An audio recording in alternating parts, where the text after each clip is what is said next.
Good morning. Do we have you here, Simone?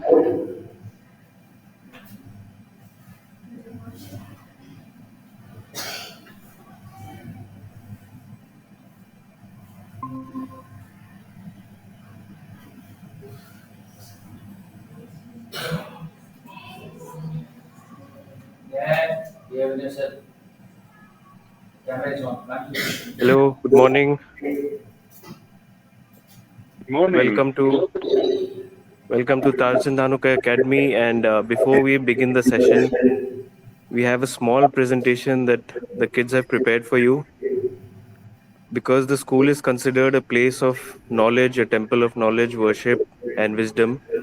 So the kids have prepared a song which is dedicated to Goddess Saraswati, the Indian goddess of wisdom and knowledge, and they're presenting it here for you today.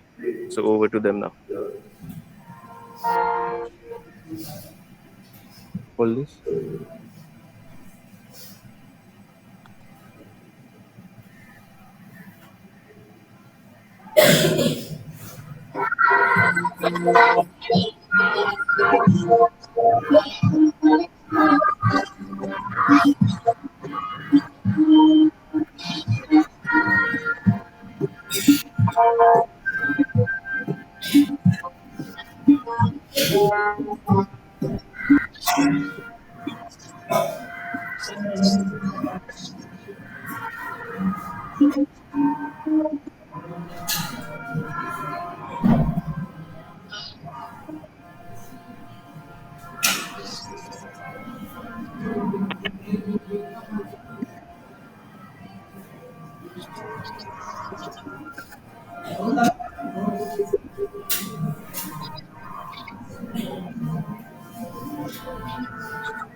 Please, sir.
Sorry about the issue.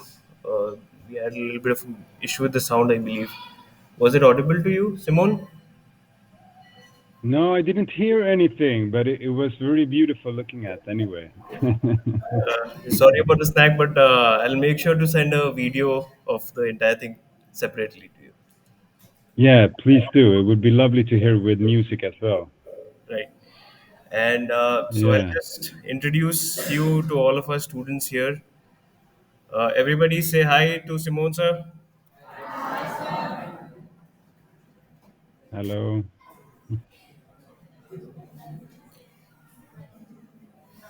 So, Simone Rajala is an actor, writer, and filmmaker from Sweden, Stockholm. Currently, he is working in the City Theatre of Gothenburg while developing his first feature film on the side. On his spare time, he loves hiking and spending time in nature with his dog, Nando. So, students of Tarachandanuka Academy, I present to you Simone sir. Hello, everyone. Can you hear me? Nice. What time is it there now? It's 2:19 here, 2:19 p.m. in the afternoon. 2:19. All right. So yeah, you're about 4 hours ahead of us, I think. Lovely to talk to you, and the dance I just witnessed was lovely. So, from my understanding, you have Rajdeep. Is this an international outlook somehow? If I'm understanding it correctly, Sorry, what international? What was it? you're talking to global citizens, right? If Right. I'm understanding it correctly. So you Yes. had a few talks yesterday as well, right? Yes. Yes. That's lovely. So Rajdeep, I'm just going to go ahead and follow a few of the questions that I was handed earlier. Would Yes. that be a good Yeah. plan, maybe? Yeah. Over to you now. Yeah. So I think this topic of being a global citizen is really interesting, first of all. Um, and I think for me, this came later in life because growing up, I didn't honestly have that much interaction with people from other countries. So I'm from Sweden. I grew up in the suburbs of Stockholm. So, do you know where Sweden is? Maybe you could just show thumbs up or thumbs down if you don't know. Would that be okay? Okay, thumbs down mostly. You don't know. Okay, some of you do. All right. So Sweden is in Scandinavia. It's neighbor to Norway and Denmark. Then we have Finland also. So growing up here, I didn't have a lot of interaction with people from other countries. That came later in life. And I think for me, being a global citizen means that you're interacting with people from other countries in some way or another, or you're engaged in questions that are from a broader perspective when we look at cultural and economical changes, for example. And growing up, I didn't have that. Everything was centered around Sweden for me. But then uh, meeting other people and traveling, I think a lot of my perspectives changed. So I actually came to India. I came to India. Let me see. This was 2012. So 13 years ago, I actually visited India, and for me, this was a very um, it changed me in many ways because it was honestly like I felt like I was landing on another planet, and I don't mean this in a um, in a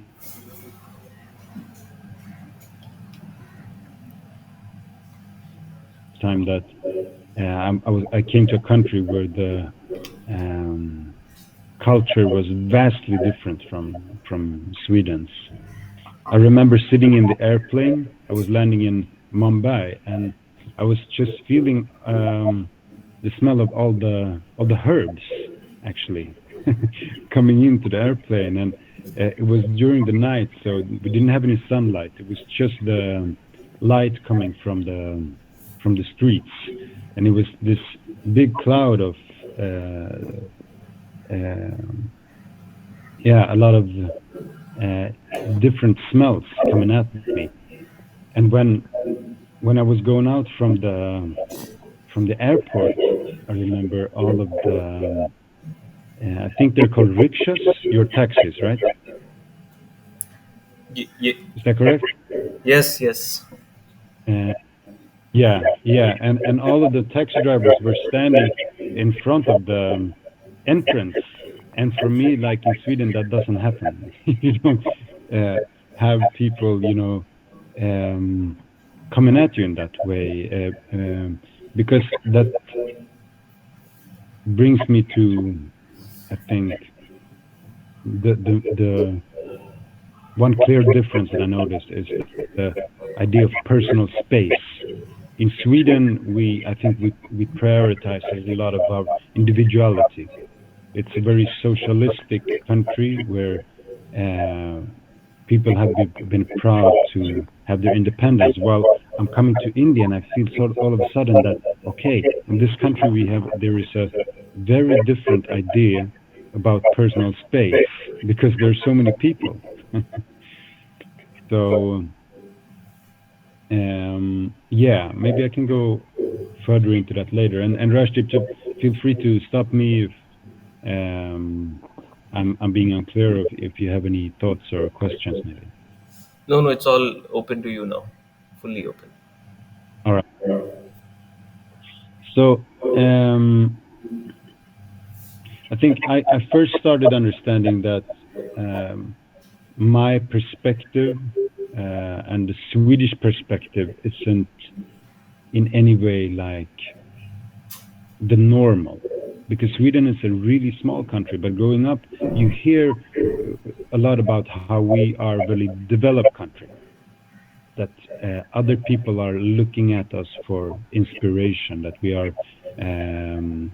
a progress, a developed country. So you have this idea that we are somehow maybe setting the norm.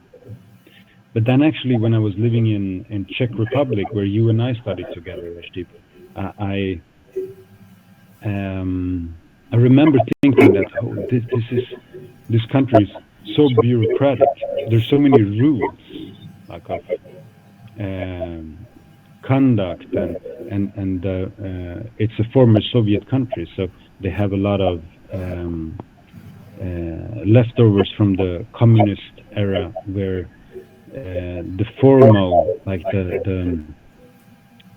bureaucracy, can be very heavy. But living there, I also suddenly understood that, hey, this is the same in my country.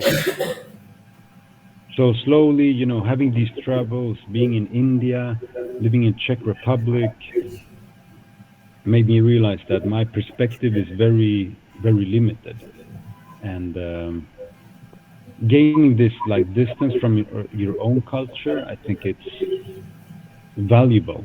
You start understanding the colors of your country, and the values that you uh, unconsciously represent on many levels. And so, um, there are some things that I think represent like the values, the Swedish values, um, and the best way to explain them is by something that is called jantelag. In Sweden, we have, and in a lot of Scandinavian countries, we have a set of rules that people might not say that they are following the rules, but our values and morals many times derive from them. And I'm going to see if I can give you a few examples.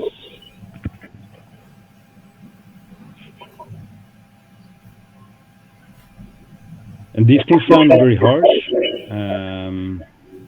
but we we we take them with a grain of salt. So the first rule is, don't believe that you are anything. Don't believe that you are as good as us. Don't think that you are wiser than us. Don't think that you are better. Don't think that you know more. Don't think that you are superior. Don't think that you are enough for anything. Don't laugh at us. And don't think that anybody cares about you. And don't think that you can teach us anything. So this is not, I want to be very clear, this is not Sweden, how Swedish people look at other countries. It's how Swedes look at other Swedes. So it's, to give an example of how this could play out. For example, in Sweden, if you are wealthy, you don't talk about that you're wealthy. You don't brag. Like any sign of bragging in our culture is looked down upon. So traveling in the U.S., I quickly, it's very clear how they are on the opposite side of that spectrum. In the U.S., if you've been there, I think Americans are in their culture. It's you're expected to tell people what you know, how much you make, and what you're capable of. While in our country, it's the opposite. You don't take that kind of space. So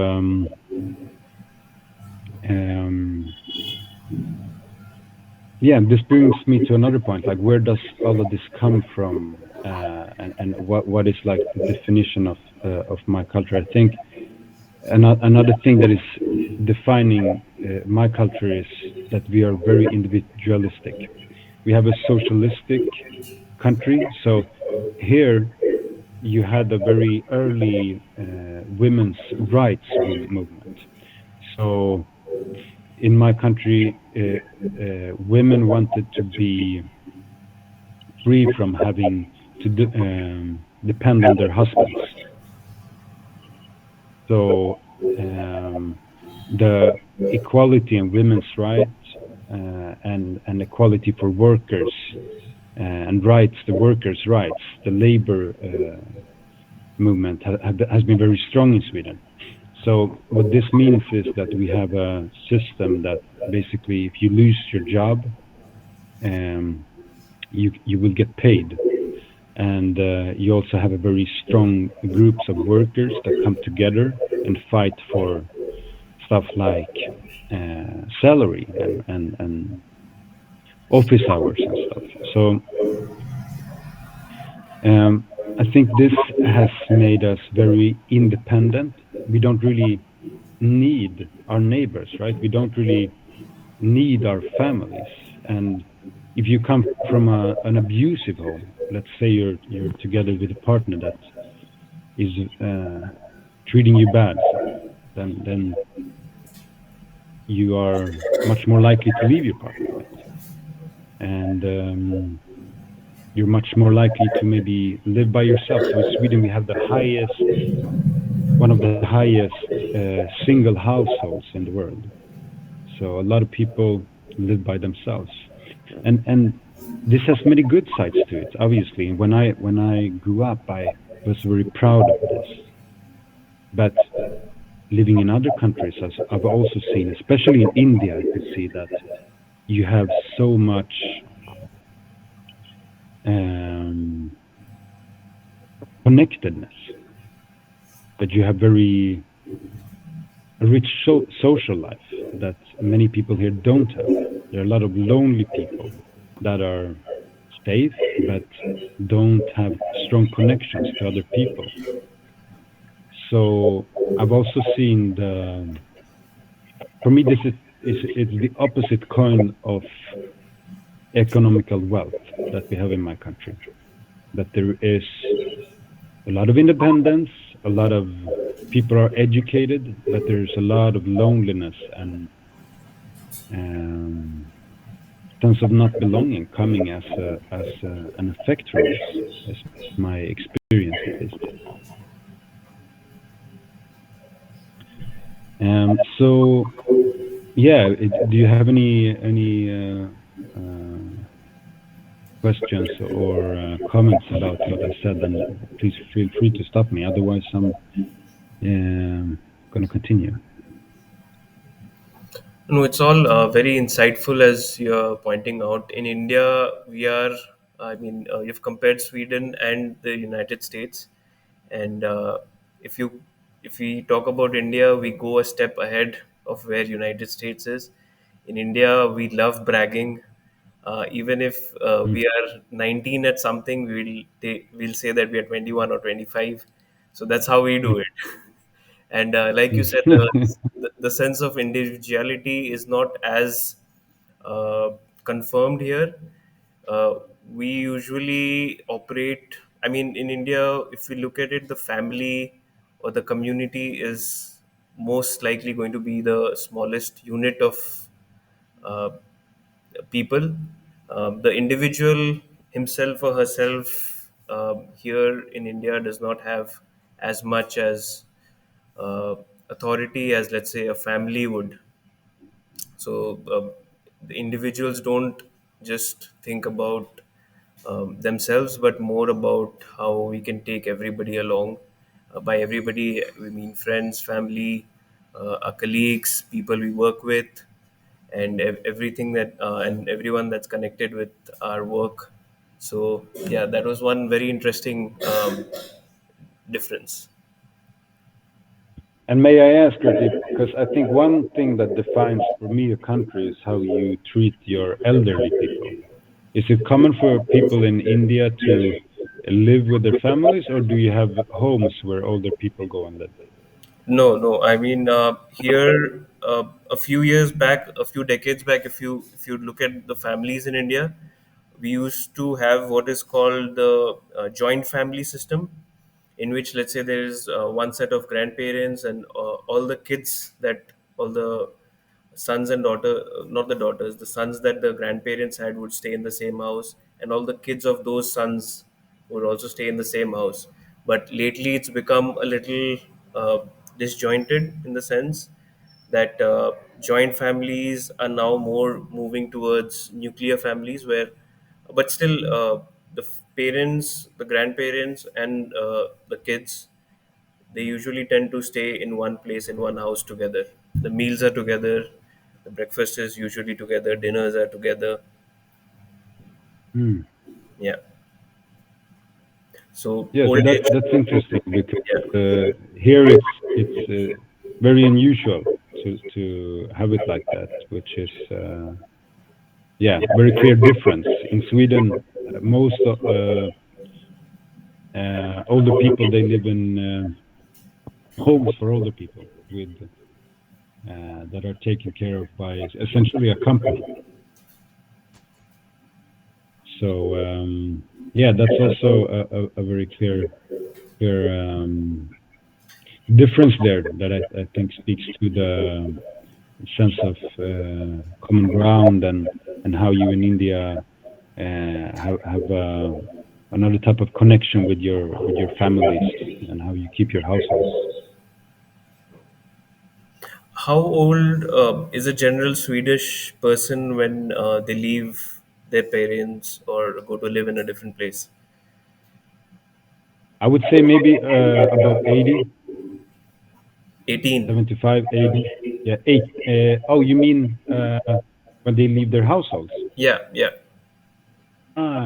Sorry, I misunderstood your question. I think, yeah, around 18, probably 18, 19, after they finish their gymnasium, we call it, the first part of the school system before you go to university. So then you would be around 18, 19.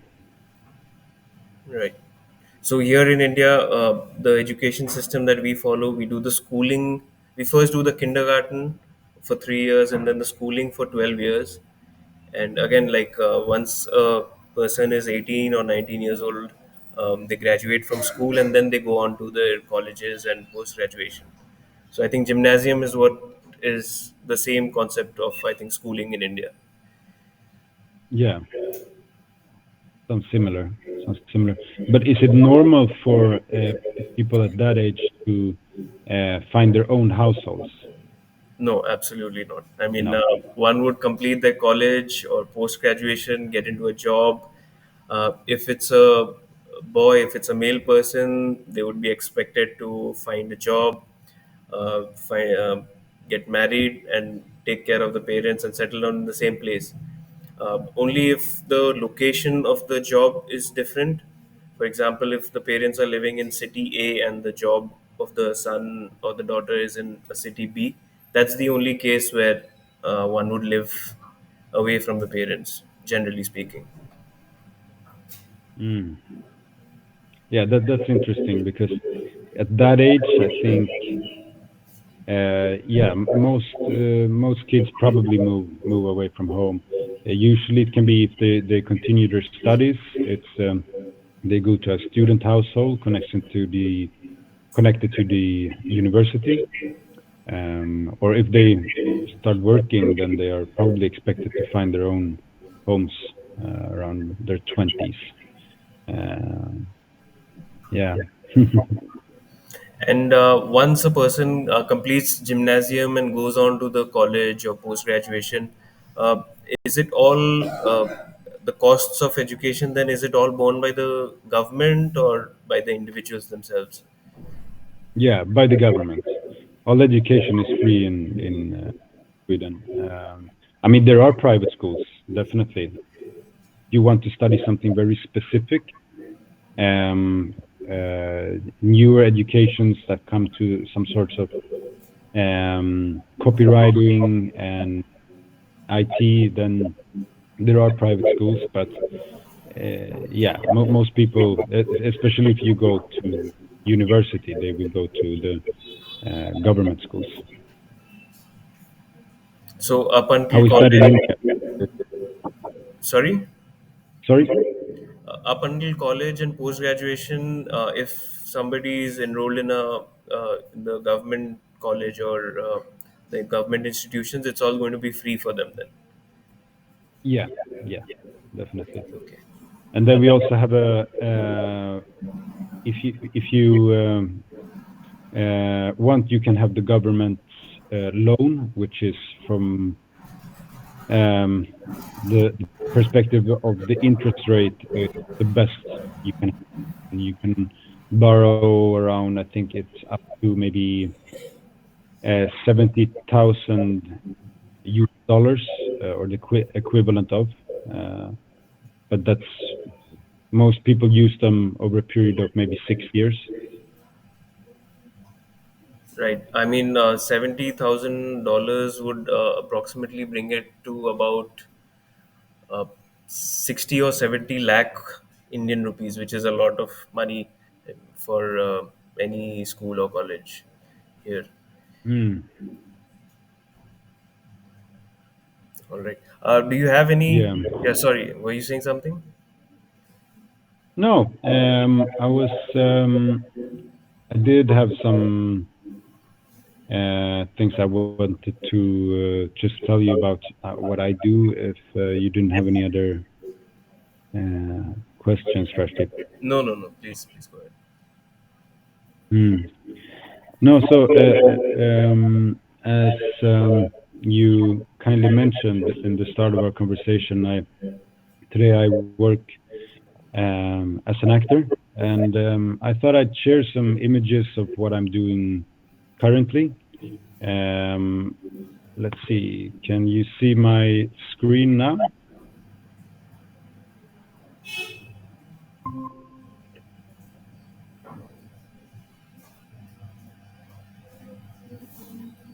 Yes, we see your screen. Can you, yeah, you can see. All right, let's see. So gonna go and uh, so this is uh, from a production in the City Theater where I've been working now, and we did Pinocchio. So this is my good friend Odin who plays Pinocchio, and sitting in the car here is an actor, a Danish actor called Karsten, and here I'm sitting on the roof. And in this scene, we are actually on our way to a war. So this play is has a lot of references to what is going on in Europe today with the war in Ukraine. And here we are gonna go to the army to be recruited as child warriors. So it's a very dark version of Pinocchio. Um, and yeah, here is another image from the same production. Can you see it?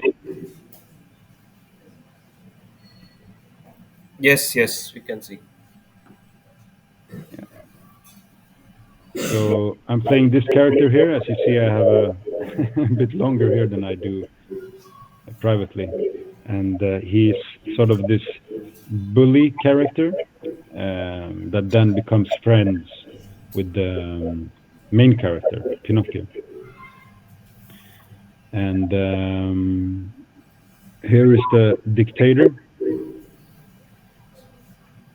Here is Pinocchio. So here we are in a school setting where Pinocchio is just starting school, and here we are.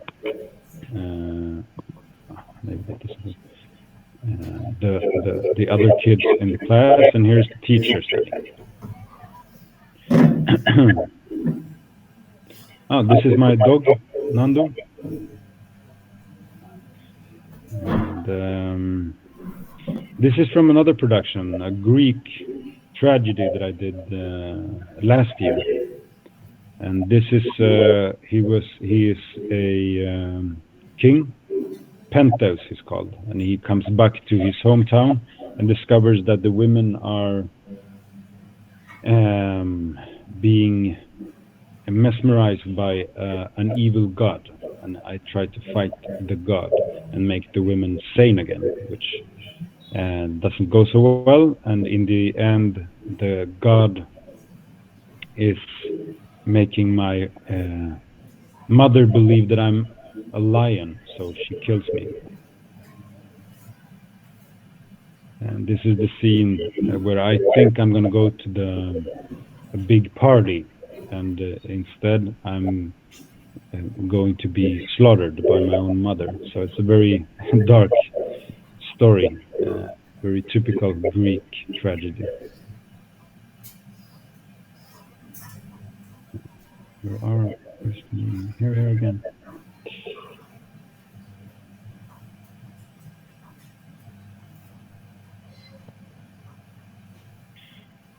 yeah, so there you had a few images. So we actually had our last show yesterday, and it was really fun.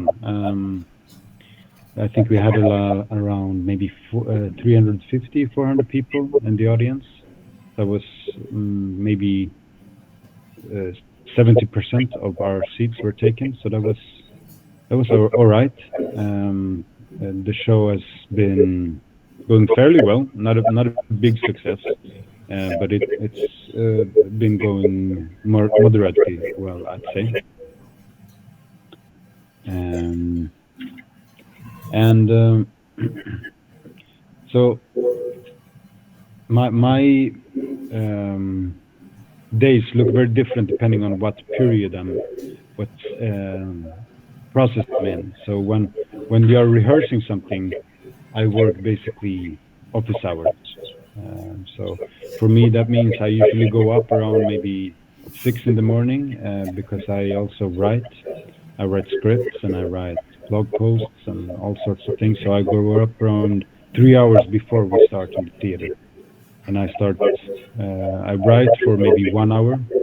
Then I do some exercise, and after that, I'm gonna go to the theater, and then we rehearse, and we do the scenes that our director tells us to do, and then I finish around 4 or 5, depending on how many scenes we have and if I'm in all of them. So that's very, yeah, normal office hours. Then when we start performing, then it looks very different. Then I work only evenings, so usually from Tuesdays to Saturdays. But this performance was not playing that much, so I was actually just working 2 nights per week.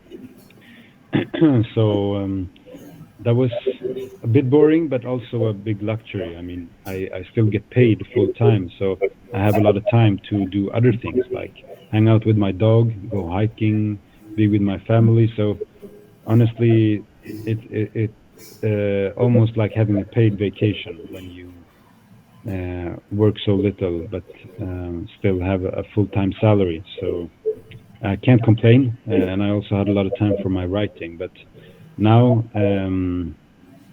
we did the last show yesterday, and now I'm my next show that I'm doing it's in August. So now I will have around 5 months where I mostly focus on my own writing, and maybe I will do some other jobs.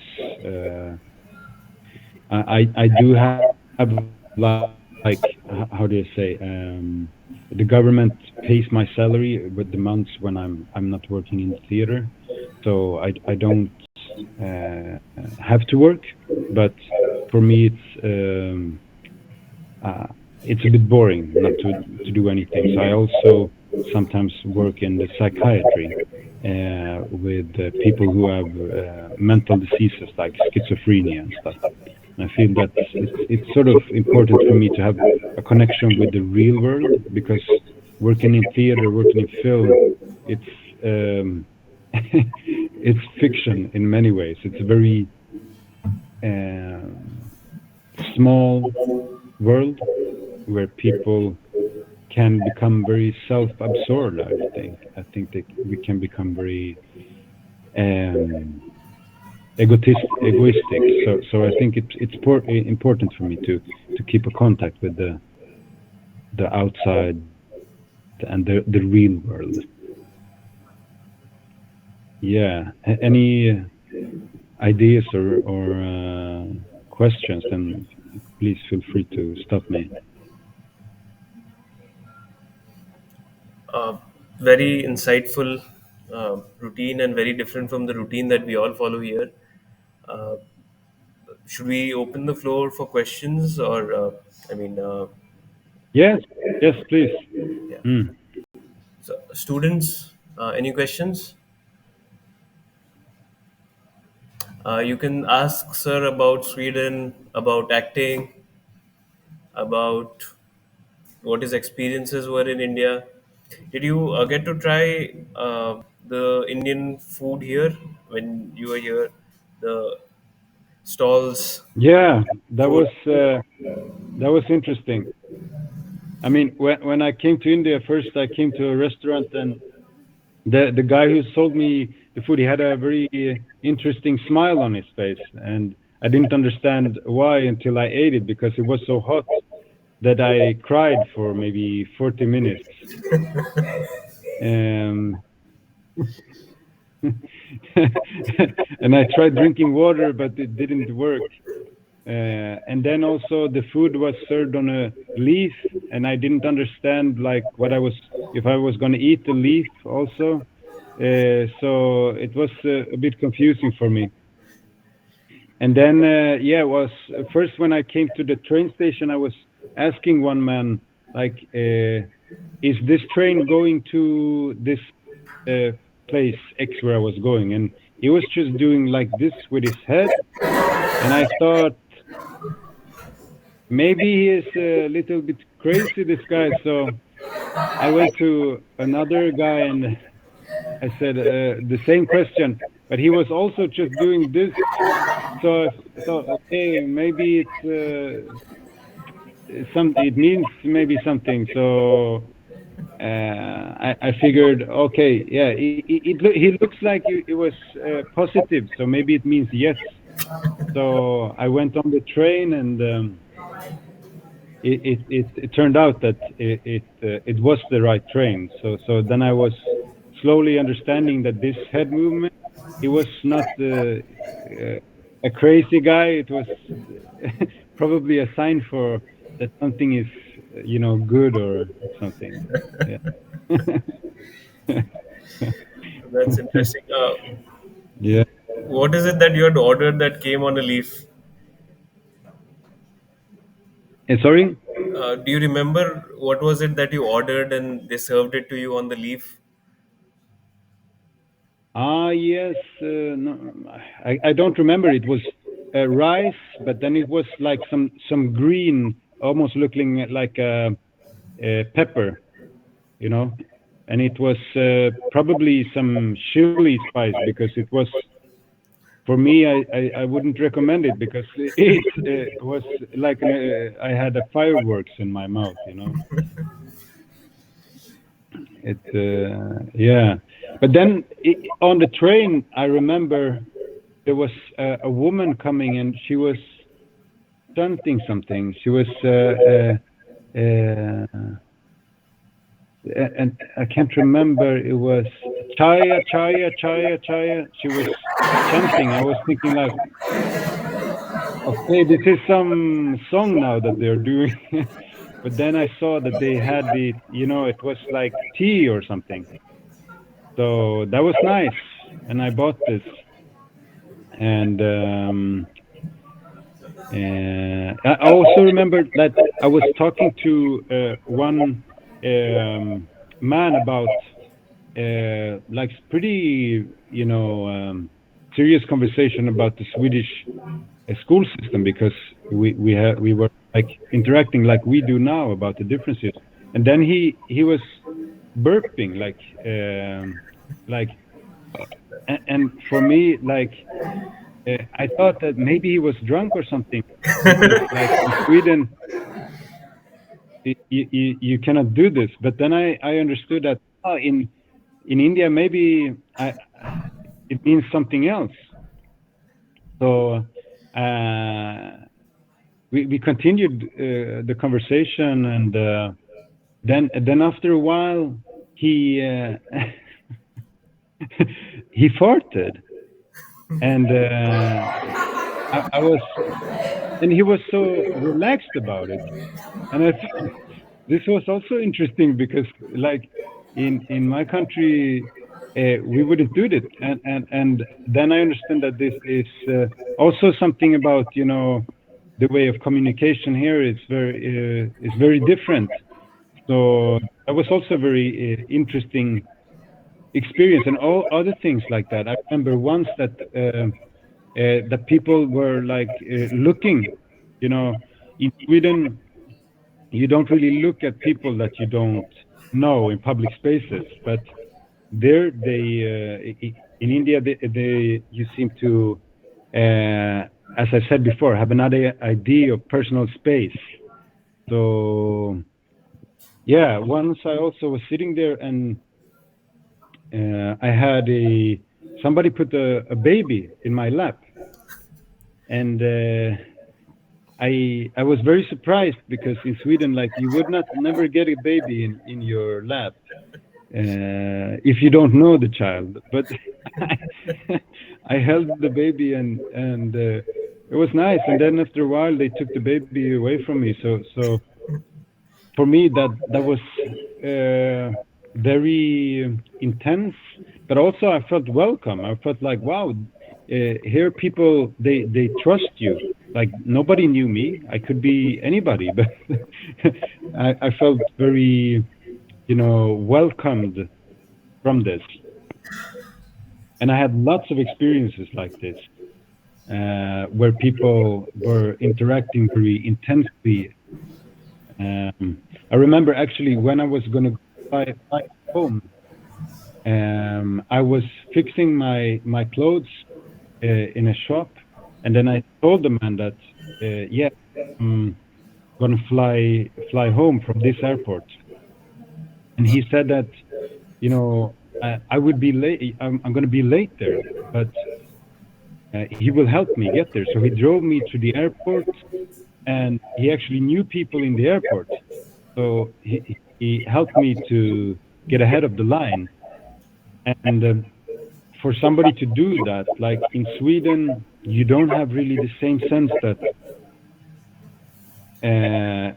you don't help uh, people you don't know in that way. So all of these experiences really felt like that people have much closer to their hearts, to speak in a more poetic sense. Right. I'm sure the burping and the farting for the man was because of all the spicy food all of us Indians have. It's a byproduct of that. And when we are in circles where people do that in India, even if they don't know us, it's just considered that this person has had a lot of spicy food. So it's okay, we let it pass. Yeah, yeah. It wasn't anyway. It didn't feel at all disrespectful. It just felt like, okay, this man is very comfortable with me, so I should probably also just relax. Yeah. All right, students, any questions? Come on up.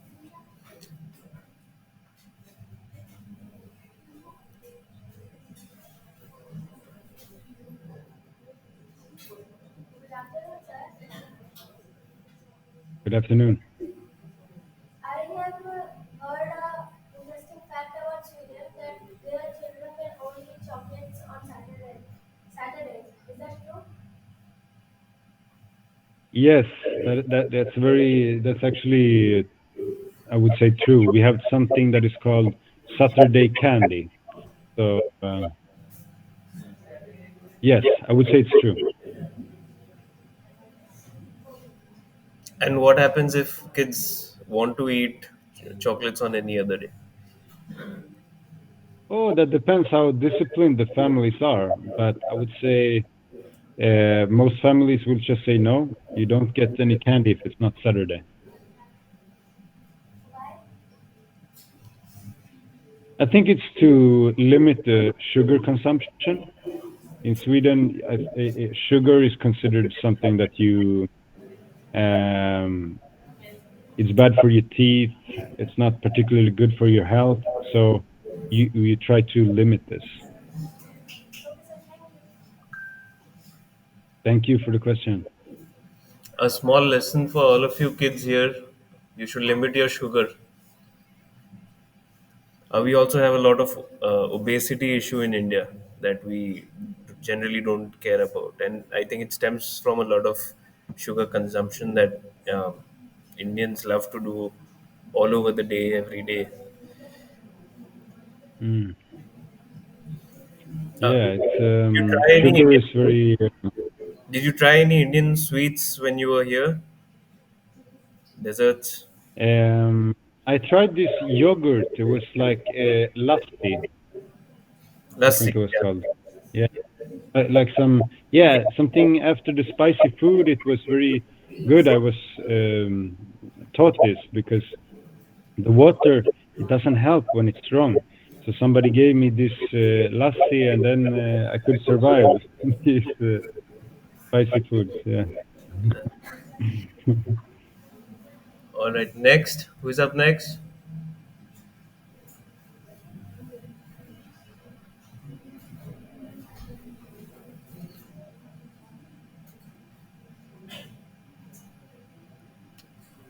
Who knows what is the capital of Sweden? Stockholm. Stockholm. Okay. They do know the capital of Sweden. Who wants to be an actor here? Raise your hand.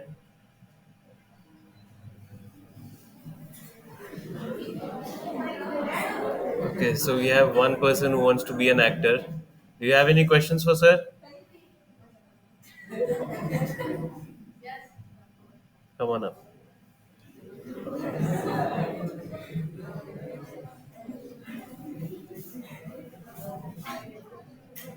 Good afternoon, sir. Good afternoon. What's your name? Sir, Prince Kumar. Nice to meet you. Sir, I have question. What we have to do to make actor? To become an actor. So what you have to do, what you have to do to become an actor? That's the question. Yeah. So I think the best uh, advice is to find a way to act in any circumstance that you can do, so you can do it regularly. Anything that we do on a regular basis, you become better at, right?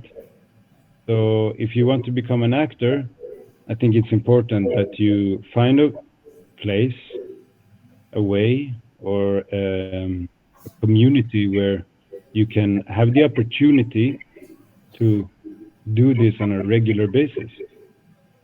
It doesn't have to be big. It doesn't have to be in a big theater, in a big movie. And all of that will come later.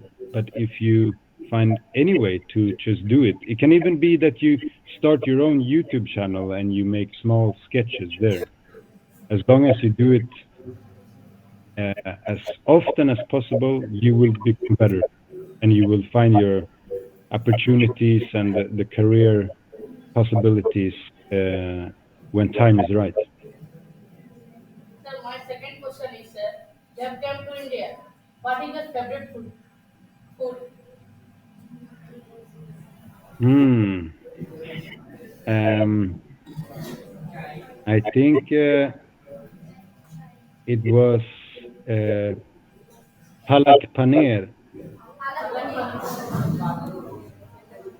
Sir, how you have managed yourself, sir? You like the sweet food, but Indian people giving tadka so spicy.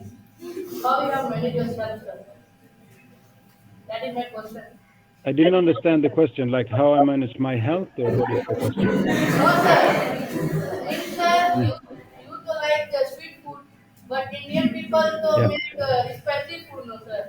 How you have managed yourself? That is my question. Hmm.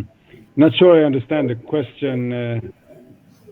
He's asking how did you manage or with all the spicy Indian food that you had here? Aha, how I managed.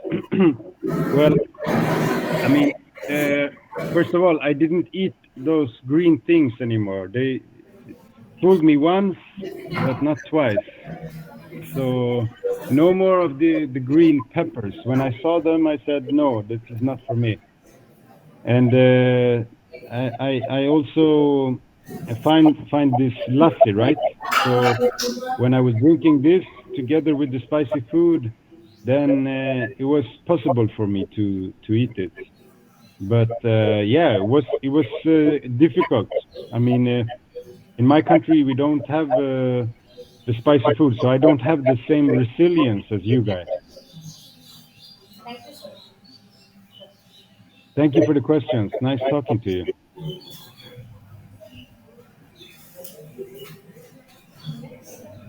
Next question, students.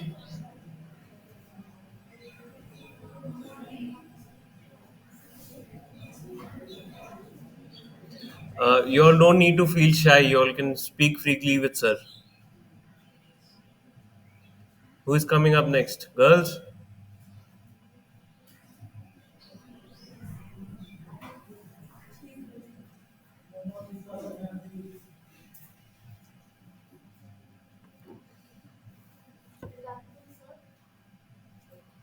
Good afternoon. What's your name? Sir, my name is Ritika.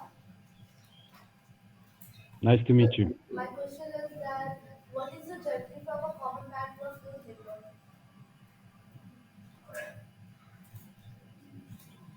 Can you take that question again? What is the? What is the journey from a common man to a filmmaker? From a common man to become a filmmaker? Is that the question? Yes, sir.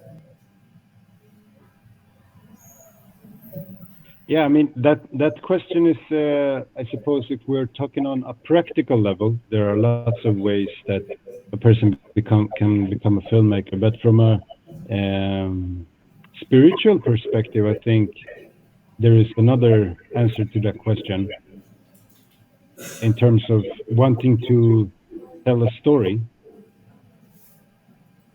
and wanting to be heard for whatever you tell, right? So for me, I think uh, I started dreaming, like many actors. I wanted to become an actor because I felt that I didn't receive the recognition and love that I wanted as a kid. I wasn't bullied, but I was pretty lonely as a kid. So I tried to find ways that people would see me and give me recognition. So when I was a kid, I was dreaming of fame and fortune. I was dreaming of if I become famous, then I thought people will love me, right? And then when I became older and I started acting and I had a little bit of recognition, I was in a few things that was seen on TV and stuff. But then I realized that there's something, deeper inside me that wants to become fulfilled. And as an actor, you're very much you're there because somebody else wants to tell a story, right? The director comes and says, "Okay, we're telling this story about Spider-Man, who's um, fighting the bad people." So then you usually follow somebody else's idea. But then I started having my own ideas and stories that I wanted to express. So I started writing, and when you write and you have filmic ideas, you want to come to life, right?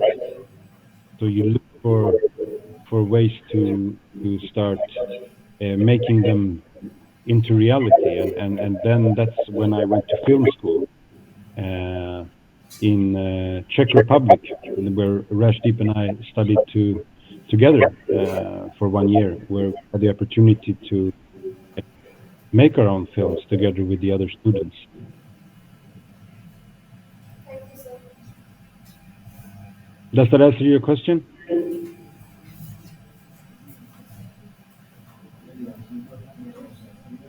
Yeah, I think that did answer the question. We have a next question from another boy. Hmm. Good afternoon. What is your name? Nice to meet you. As you came to India, who is an Indian actor? Favorite Indian actor?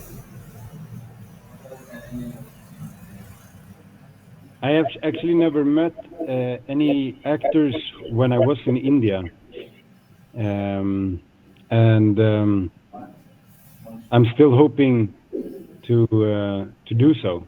Are you an actor?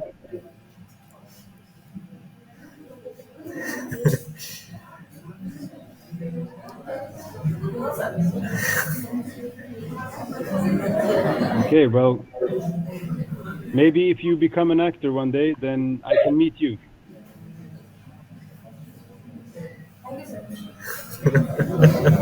Thank you.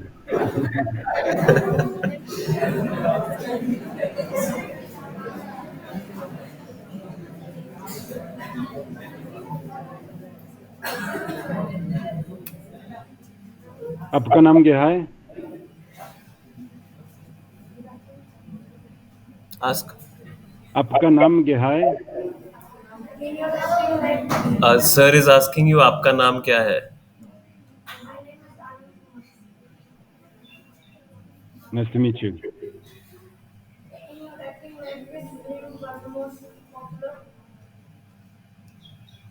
It was a film called The Hypnosis, and the film was about a couple. They were building a company, and they were invited for a competition where different entrepreneurs come to receive and hopefully win money for their company idea. But before they go to the competition, the woman, she goes to hypnosis. Do you know what hypnosis is?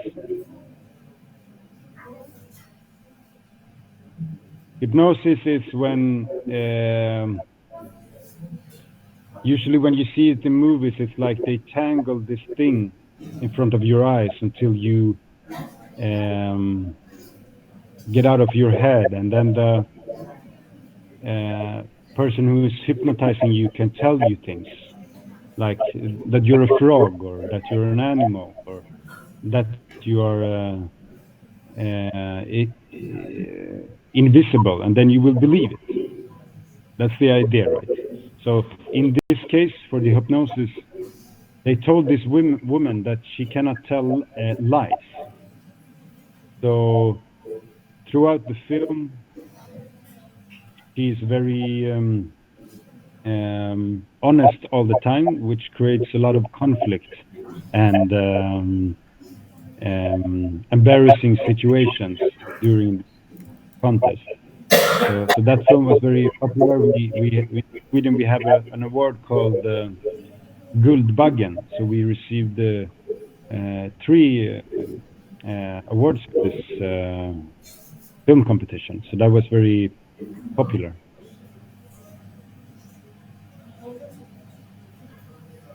Thank you. Is this the film? Yes, that's the film.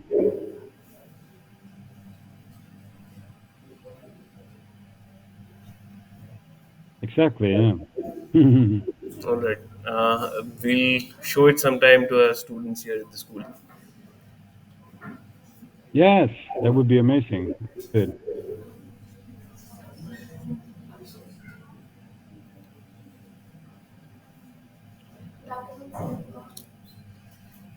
Good afternoon. What's your name?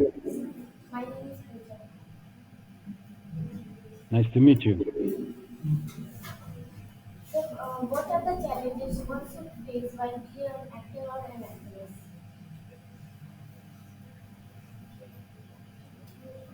I think the there are many challenges, of course, but I think the biggest challenge is probably building your network. What are the challenges? To have that I face personally, Yes, sir. to be very specific, it is that I need to travel a lot. I live in different cities, so it makes it hard for me to create a family life. Yes, sir. So now, for example, I'm also meeting this lady in this city romantically, and now I will leave for 5 months to another city. So it makes it very hard for me to build a relationship. and I'm 33 today, and I think I dream of having my own family, and it will be a challenge, especially having small kids to be traveling. Essentially, that's one of my challenges.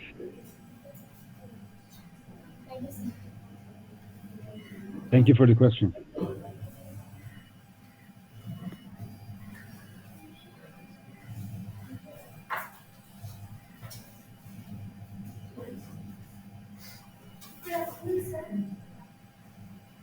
Good afternoon. आपका नाम क्या है? Nice to meet you. So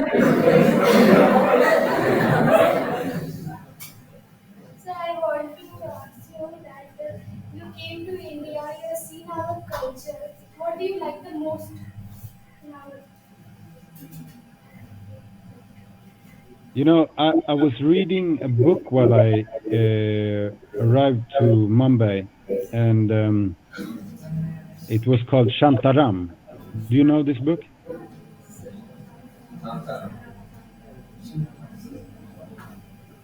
Does anybody know Shantaram, the book? No, I don't think they've read it. So, in this book, it is about actually, it's a true story about, I think it's an Australian man who is he is fleeing, escaping his country, and comes to India, and it's about his story about arriving in India, and he said something in that book which was that in India people judge other people through the heart, and this might sound very abstract, but for me this is a big difference. When I was in India, I felt like people, obviously they were interested in superficial things also in India, like in every country, like what job I had and etc. But there was a sense that Indian people are connecting with other people through the heart in another way, and are um, communicating from a sense of within, um, more than what I perceive people do in my country, in Sweden.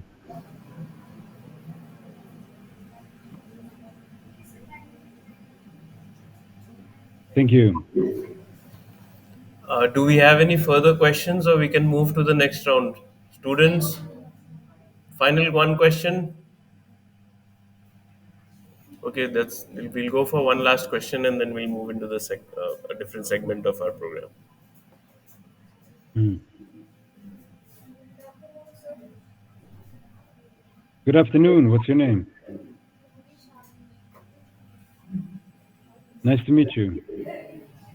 So my question is that is your watched any Indian film? Unfortunately, I haven't. That's to be hopefully it's something I will have the opportunity to do in the future. But I'm still waiting for Bollywood to call me. So my second question is you visited the famous hotel Taj Hotel in Mumbai? No, I wasn't aware there was a famous Indian hotel. Would you recommend this hotel for next time?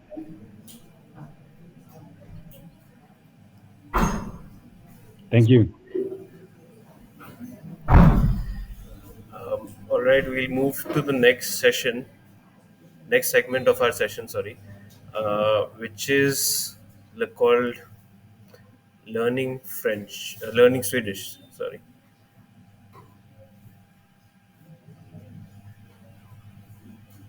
All right. So, if you can see our screen, there'll be a few words Mhm. or phrases that would come up, and you Mhm. can teach us what the translation for that would be in Swedish. Perfect. Hello is hey. Hey. Okay, that's simple. That's pretty simple then. Yeah.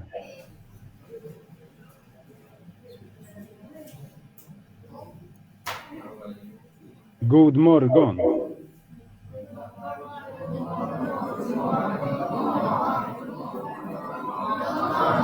Nice.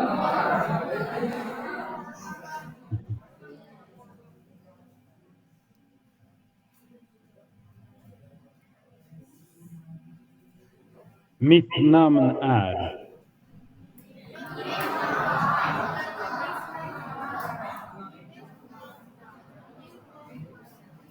So for me, that would be Mit Naman or Rajdeep. Yeah. How would it be for you So guys? as you notice, it's very similar to English. Yeah, yeah.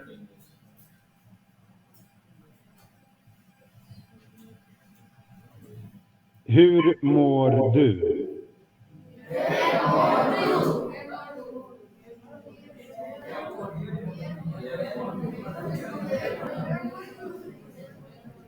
All right, I'll just 1 second.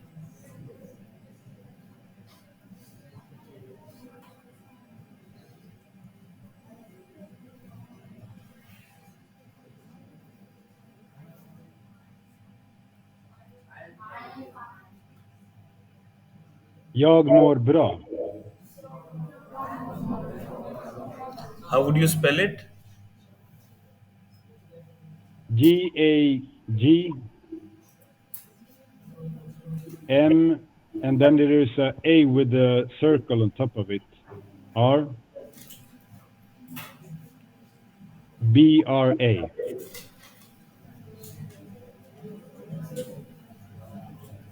So how do we say it again? Jag mår bra. Your more bro.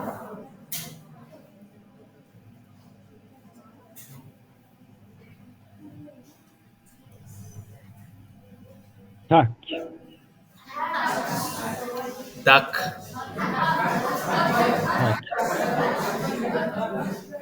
I did you say duck or touch? Tack. Touch.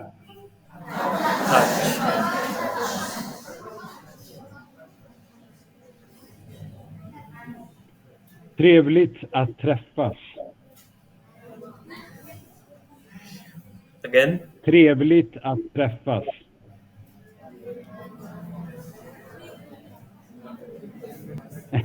Okay, one more time. Trevligt att träffas.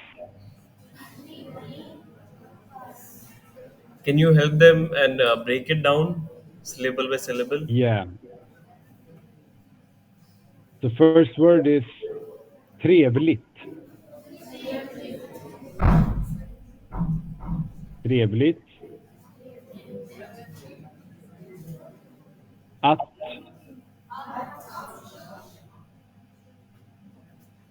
träffas. Trevligt att träffas.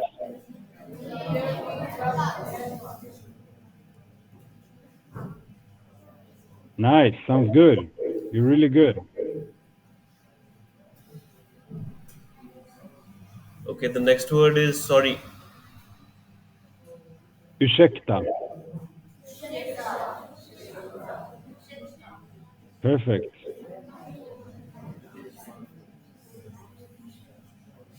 Snälla.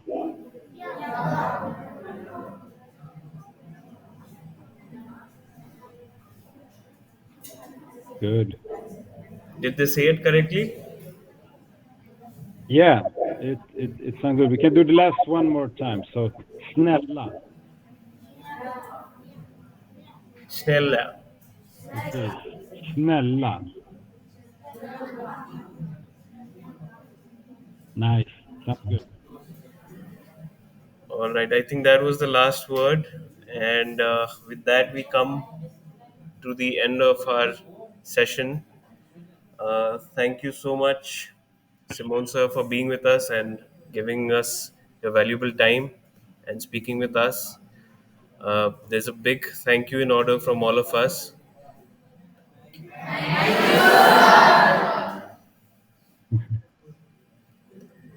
Thank you so much. It was my pleasure. It was really nice. Thank you for all the questions, and I'm humbled by the invitation. It was also interesting for myself to think about these things, and I think having an interest for other cultures and the way we can enrich each other's lives by understanding different perspectives is really a goal to further our development as people. It's really interesting on both a personal level and a level where we look at ourselves as part of a bigger community and remember that like we're all just uh, one big family in the end, like if we speak different countries.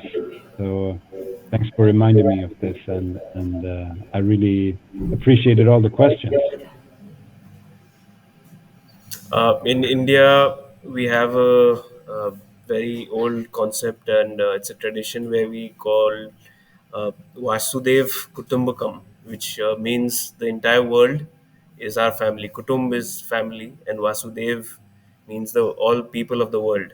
So all people of the world are our family. So that's a very deep-rooted Indian cultural sense that we try to keep and uphold. And as part of that, we have this interaction with global citizens. And thank you again, once again, for being with us. Thank you so much. What was the expression? How do you say it? Masu Kutum. It's called Vasudev Kutumbakam. Vasudev, Vasudev Kutumbakam. Perfectly right. Vasudev Kutumbakam. And do most of you speak Hindi there, or which is the main language? We are in the northern part of India. We are in the state called Bihar, and so the primary language that everybody speaks here is Hindi. But we Hindi. also have a lot of regional languages of Bihar spoken here, and then we are pretty close to the state called West Bengal. So a lot of us also speak Bengali here. A lot of us speak Mathili, Bhojpuri, and in school we speak in English, or at least we try to, and kids don't listen to us. How many languages do most kids speak? I think at least two languages everybody speaks. One would be their mother tongue, and the other would be English. And in some cases, I'm sure people know three, four languages easily. Wow, that's amazing. So if maybe I if I can say nice talking to you in Bihar, maybe how would I say that? In Hindi, it would become आपसे बात कर कर अच्छा लगा. आपसे Okay, one more time. Abse, आपसे APSE आपसे abse, आपसे abse, बात abse bar, करके abse bar करके अच्छा लगा. अच्छा लगा. आपसे Likewise. बार करके अच्छा लगा. आपसे बार करके अच्छा लगा. Likewise for all of Thank us. you so much. Thank you. Thank you. Yeah. Thank you. Bye. Hope to see you one day. Bye bye.